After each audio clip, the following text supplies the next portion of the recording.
বাংলাদেশের প্রেক্ষাপটে সংখ্যানুপাতিক নির্বাচন, বিতর্ক, সম্ভাবনা ও বাস্তবতা।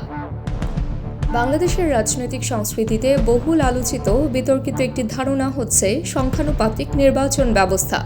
বিশ্বের বহু দেশে পদ্ধতির সফল বাস্তবায়নের নজির থাকলেও বাংলাদেশের পদ্ধতি নিয়ে রাজনৈতিক দলগুলো ও বিশ্লেষকদের মধ্যে রয়েছে ভিন্ন মত।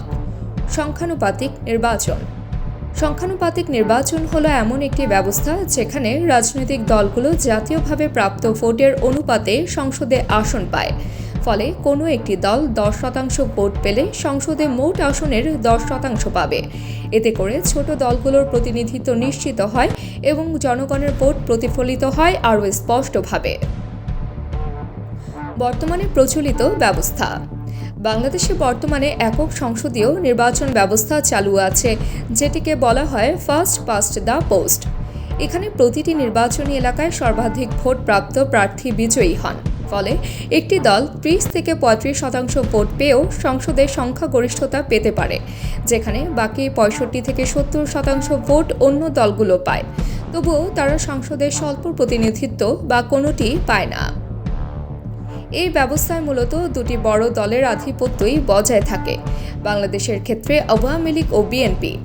সংখ্যানুপাতিক ব্যবস্থার পক্ষে যুক্তি বেশ কিছু রাজনৈতিক দল ও নির্বাচন বিশেষজ্ঞ সংখ্যানুপাতিক পদ্ধতির পক্ষে মত দিয়েছেন। তাদের মতে এটি ছোট দলগুলোর জন্য ন্যায্য সুযোগ সৃষ্টি করে। বিভিন্ন মত ও শ্রেণীর মানুষ সংসদে জায়গা পায়। ভোট হারানোর প্রবণতা কমে, ফলে ভোটদানে আগ্রহ বাড়ে। গণতান্ত্রিক অন্তর্ভুক্তি বৃদ্ধি পায়। বিরোধিতা ও সংশয়। তবে সংখ্যানুপাতিক ব্যবস্থার বিরোধিতাও রয়েছে। সমালোচকদের মতে এটি সরকার গঠনে অনিশ্চয়তা সৃষ্টি করে, কারণ কোনো দল এককভাবে সংখ্যাগরিষ্ঠতা পায় না। জোট সরকার দুর্বল হয় এবং সিদ্ধান্ত গ্রহণে সময় ক্ষেপণ ঘটে। কিছু ক্ষেত্রে অপরাজনৈতিক চাপে সরকারকে সিদ্ধান্ত নিতে হয়।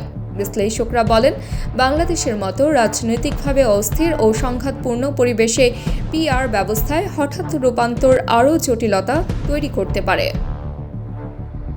ভবিষ্যতের সম্ভাবনা। বহু বছর ধরে বিকল্প নির্বাচন ব্যবস্থা নিয়ে আলোচনা হলেও তা এখনও কাগজে কলমেই সীমাবদ্ধ।